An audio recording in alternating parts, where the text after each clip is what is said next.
विभीषिकाओं के पीछे झांकती यथार्थता। वैभव को कमाया तो असीम मात्रा में भी जा सकता है, पर उसे एकाकी पचाया नहीं जा सकता। मनुष्य के पेट का विस्तार थोड़ा सा ही है।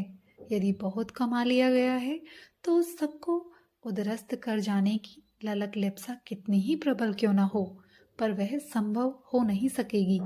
नियत मात्रा से अधिक जो भी खाया गया है वह उल्टी, दस्त, उदरशूल जैसे संकट खड़े करेगा, भले ही वह कितना ही स्वादिष्ट क्यों न लगे। शारीरिक और मानसिक दोनों ही क्षेत्र भौतिक पदार्थ संरचना के आधार पर विनिर्मित हुए हैं। उनकी भी अन्य पदार्थों की तरह एक सीमा और परिधि है। जीवित रहने और अभिष्ट कृत्यों में निरत रहने के लिए सीमित ऊर्जा, सक्रियता और साधन सामग्री ही अभिष्ट है।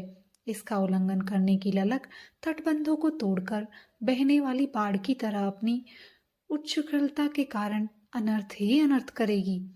उस उन्माद के कारण पानी तो व्यर्थ जाएगा ही, खेत खलिहानों, बस्तियों आदि को भी भारी हानि उठानी पड़ेगी। यूं चाहे तो नदी इसे अपने स्वेच्छाचार और अहंकार दर्प प्रदर्शन के रूप में भी बखान सकती है, पर जहाँ कहीं जब कभी इस उन्माद की चर्चा चलेगी तब उसकी भत्सना ही की जाएगी। उपयोग की दृष्टि से थोड़े साधनों में भी भली प्रकार काम चल सकता है, पर अपयोग की कोई सीमा मर्यादा ही नहीं।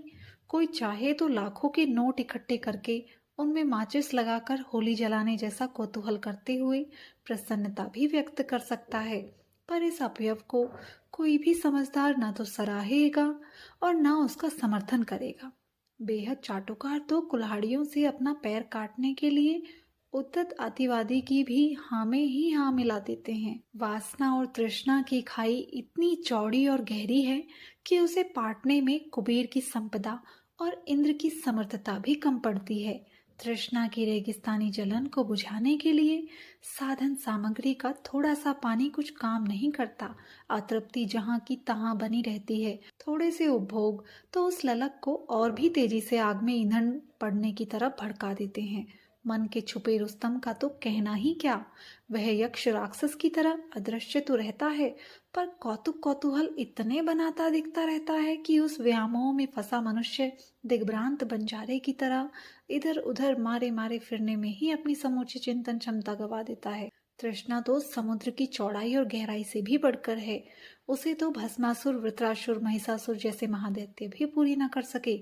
फिर बेचारे मनुष्य की तो बिसात ही क्या है जो उसे शांत करके संतोष का आधार प्राप्त कर सके। दिग्भ्रांत मनुष्य अपने आप को शरीर तक सीमित मान बैठा है, क्योंकि प्रत्यक्ष तो इतना ही कुछ दिख पड़ता है। मन यद्यपि अदृश्य है, पर वह भी शरीर का एक अवयव ही है। इसे 11वीं इंद्रिय भी कहा जाता है। वासना, तृष्णा इन्हीं दोनों का मिला जुला खेल है, जो अनंत काल तक चलते रहने पर भी कभी समाप्त नहीं हो सकता। इसी उलझन के भवबंधनों में बंधा हुआ जीव चित्र विचित्र प्रकार के अभाव अनुभव करता, असंतुलित रहता और उद्विग्नता, चिंता, आशंका के त्रास सहता रहता है। आश्चर्य इस बात का है कि अवांछनीय जाल जंजालों से अपने को उबारने के लिए कुछ करना तो दूर, सोचने तक का मनुष्य प्रयास नहीं कर पाता।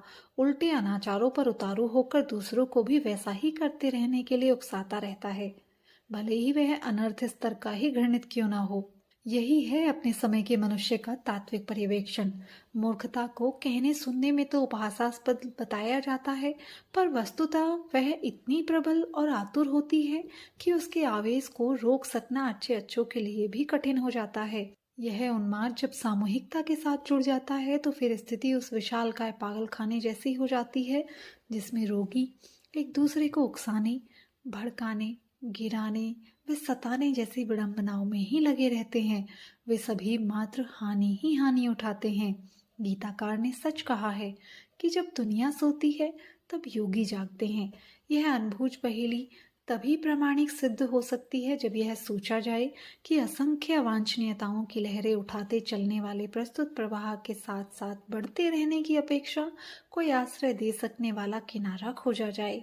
प्रचलनों से हटकर नए तौर तरीके अपनाकर यथार्थता का आश्रय लेने वाली उमंगे, अन्यथा अच्छे भले नदी नालों वाली जल संपदा खारे समुद्र में गिरकर अपेय ही बनती चली जाएगी। वर्तमान में तो सर्वत्र कुहासा छाया दिखता है। पतझड़ की तरह सर्वत्र ठूंठों ही ठूंठों का जमघट दिख पड़ता है। पतन और पराभव का नगाड़ा बजता सुनाई देता है।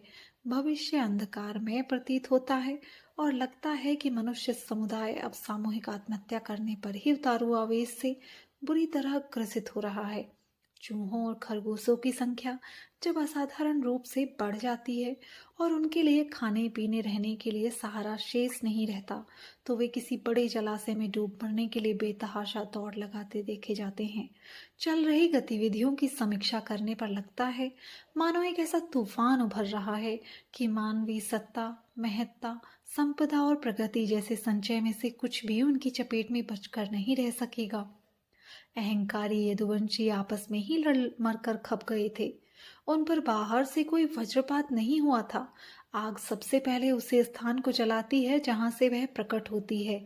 उद्दीप्त वासना, अनियंत्रित तृष्णा और उन्माद जैसी अहंकारिता का त्रिदोष जब महाग्रह की तरह मानवीय गरिमा को निगलता गटकता चला जा रहा हो, तब बच सकने की आशा यत्किंचित ही शेष रह जाती है। वर्तमान में उफनते तूफानी अनाचार को देखते हुए लगता है कि सचमुच हम महाविनाश प्रलय प्रक्रिया की ओर सरपट चाल से दौड़े चले जा रहे हैं। प्रचंड प्रवाह को रोक सकने वाला बांध विनिर्मित करने, जलधारा को नहरों के माध्यम से खेत बगीचों तक पहुंचाने का काम तो निश्चय ही बड़ा कष्ट साध्य और श्रम साध्य है।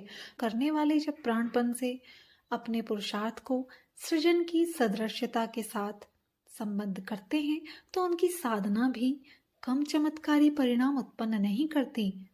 एकाकी प्रयासों के बलबूते भी व्यक्ति सफल हो सकता है। गंगा को स्वर्ग से घसीटकर जमीन पर बहाने के लिए बाधित करने में भगीरथ अकेले ही सफल हो गए थे। व्यापक अंधकार पर छोटा दिखने वाला सूरज ही विजय प्राप्त कर लेता है।